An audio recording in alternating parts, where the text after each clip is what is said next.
Hello everyone, in this video, I will show you how to talk with Google Support. First, open your web browser and go to support.google.com.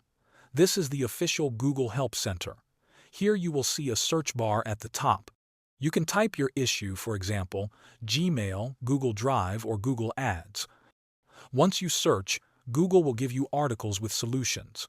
If those do not solve your problem, look on the page for a button that says Contact Us or Get Help. This button usually appears at the bottom of the support article. Clicking Contact Us will open options. Here, they'll ask you a couple of questions that you will have to answer to describe your problem. After that, depending on the product and your account type, you may see live chat, email, or request a callback. Choose the option you prefer. If you select chat, you can type directly with a support agent. If you choose callback, you enter your phone number and Google will call you. Sometimes, support is only available for paid services like Google Workspace or Google Ads.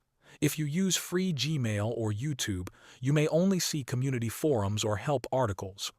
In that case, go to the Google Help community.